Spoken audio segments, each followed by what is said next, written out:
આજે અહીંયા કોઈ કલાકાર બનીને નથી આવ્યું છે. કલાકાર બનીને આવ્યા હોય તો બાપુ એ કાર્ય એટલા કલાકારો નો આવે. આ નરું સત્ય છે. અને ત્રીજી વાત કે જેને ભજન સાંભળવાની ભૂખ છે ઈ બેઠા છે, જેને ભજન કરવાની તાકાત છે ઈ બેઠા છે, અને જેને ભજન ગાવાની અંદરથી ભૂખ છે ઈ મંચ ઉપર બેઠા છે. મારો કહેવાનો અર્થ કે અહીંથી ફોન આવે ને નહીતર એટલું લિસ્ટ ભાળે તો ભાઈ હવે કેટલું તક ના, એમાં ભલે એક સાખી કેમ ગાવા ન મળે. એક સાથે હમણાં જે આ 7ની રમઝટ બોલતી હતી, જેવો તેવો કલાકાર હોય ને દબાઈને મરી જાય. બોલો,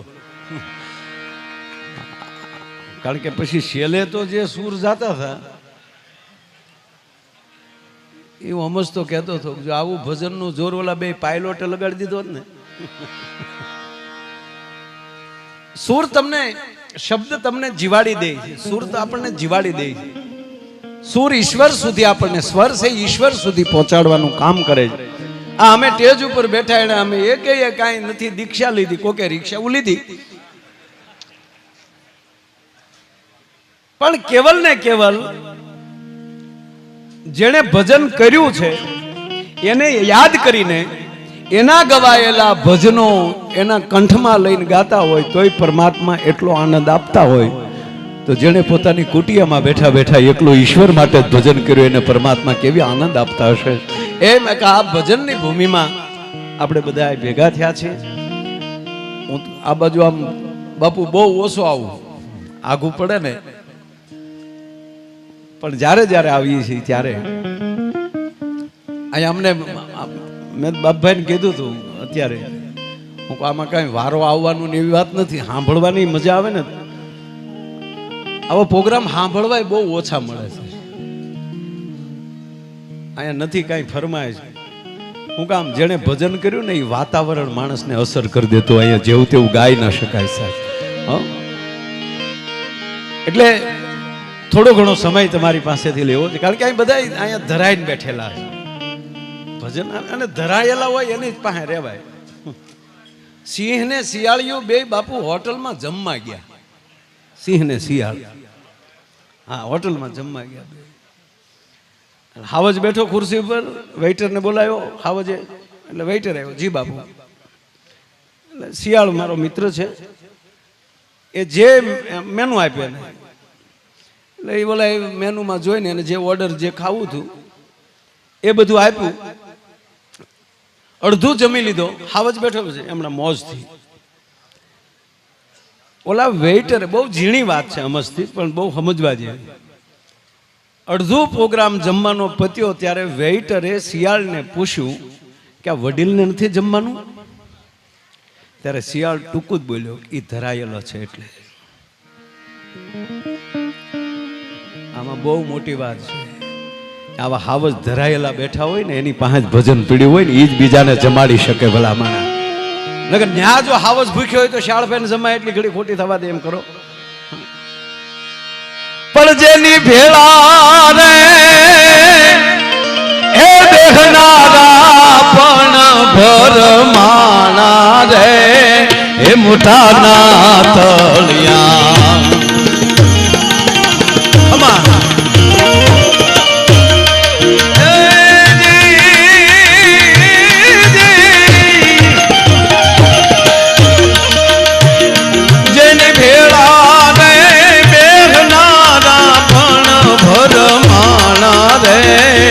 મોટાના તળિયા ઓ મળ્યા રે રે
અરે રે મોટાના તળિયા નો મળ્યા રે.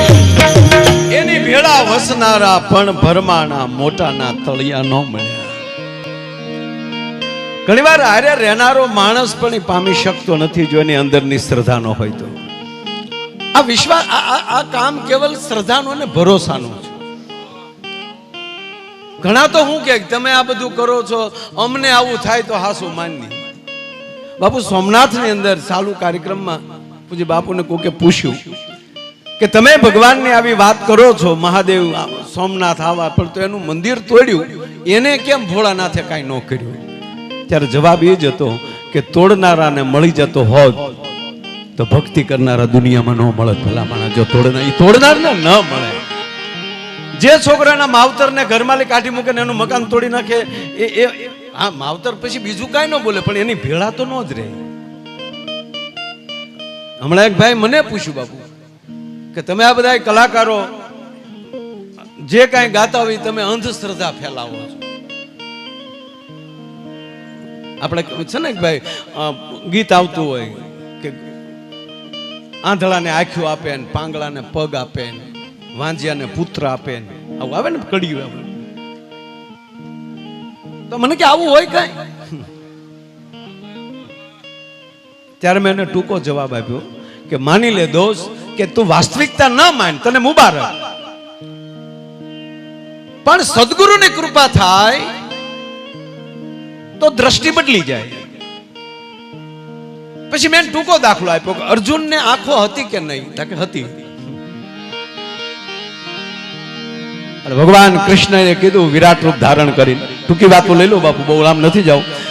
વિરાટ રૂપ ધારણ કરીને કીધું કે અર્જુન જો હવે મારી સામે તને હું કેવો લાગુ છું કે નારાયણ કાંઈ નથી દેખાતું. ત્યારે ભગવાનને થયું ક્યાંથી દેખાય? હજી તો એની દ્રષ્ટિથી જોવે છે, પણ આની દ્રષ્ટિમાં મારી દ્રષ્ટિ ન આવે ત્યાં સુધી એ ભગવાનને દ્રષ્ટિ આપે. એટલે ભૂલાઈ ગયું તને દ્રષ્ટિ દેતા, હારે છો તોય. 18 અધ્યાય સુધી ભગવાન કૃષ્ણ જે કીધા કર્યા ને અર્જુન સાંભળ્યા જ કર્યું. એમ આમ અર્જુન ઈ જ હું છું, ફલાણું હું છું બધું. એટલે અર્જુન કે હા એમ. છેલ્લે અર્જુને કીધું કે હવે બસ હો, કે કેમ મારી ભેગા જમો છો, આપણે એક પથારીએ સૂઈએ છીએ અને તમે એમ કહો છો કે હું બધું છું, હવે દેખાડો તારે સાચું માનું. ત્યારે ભગવાન કૃષ્ણને થયું કે આ લે આની ભેળા વસનારા ભરમાણા મોટાના તળિયાનો, કે આ તો હારે રહેવા વાળો ચૂકી ગયો. કે અર્જુન તું બોલેસ કે હા નારાયણ 11મો અધ્યાય જોઈ લેજો. ભગવાન કૃષ્ણને કહે છે કે દેખાડો તો સાચું માનું. ત્યારે ભગવાનને થાય કે આમાં દુર્યોધનનો ધોખો હું કરવો મારે. એ અર્જુન હવે હું તને દ્રષ્ટિ આપું છું, હવે તું જો. અને આ બધા ભગવાન કૃષ્ણએ દ્રષ્ટિનો એમ કહેવાય આપે છે. ત્યારે અર્જુન જોવે છે તો પગ પાતાળમાં ને શીશ આકાશમાં, ગંગા જમના સરસ્વતી નર્મદા સિંધુ કાવેરી હાથ કરતે એમ કહેવાય તમામ નદીઓ એમ કહેવાય સાગરમાં ભળી જતી હોય એમ કુરુક્ષેત્રના શારે શેડાને ભગવાન કૃષ્ણની દાઢમાં કચડાઈ ગયેલા જોયા. ત્યારે થરથર કાયા મળી ધ્રુજવા. ત્યારે ઓલા ભાઈને મેં એટલું જ કીધું કે અર્જુનની દ્રષ્ટિમાં કાંઈ ફરક પડ્યો? તાકે હા. તાકે બસ આવા મહાપુરુષના ચરણમાં જાય ને ત્યારે આપણે અત્યાર સુધી આંધળી દોટ હતી, પણ જ્યારે એની કૃપા થઈ જાય અને પછી જગતમાં જે આપણે જોઈએ છીએ અને પછી તે દેખાય છે, ઈ આંખ ભગવાન આપે છે. કે વાંજ્યાને પુત્ર હતા કે કીધું છોકરા નહોતા કરતા, ગુરુ મહારાજની કૃપા થઈને હરખા પાટે સડી ગયા, નકર સતે દીકરે વાંજ્યા હતા. પણ કીધું મળ્યા કરવા અને બાપની અંદર જે હૃદયમાં જે પડ્યું હોય ઈ કાર્ય જેથી પેટના દીકરા મળે કરવા, ત્યારે ઈ વાંજ્યાની ઘરે પારણા બંધાય. અત્યાર સુધી મારી પાસે પગ હતા પણ મારી પાસે હરખો રસ્તો નહોતો, પણ જ્યારે કૃપા થઈ ગઈ અને હવે જે હું જે પંથે હાલું છું એ હવે મને પગ આવ્યા છે. પાંગળાને પગ મળ્યા છે, આંધળાને આંખો મળે છે, વાંજિયાને પુત્ર મળ્યા છે. આ કૃપા થાય તો થાય. આમ જો તમે સાંભળો કઈ હોય જ નહીં. જે વાત કરો તો કે હોય કઈ એવું એમ થોડું હોય.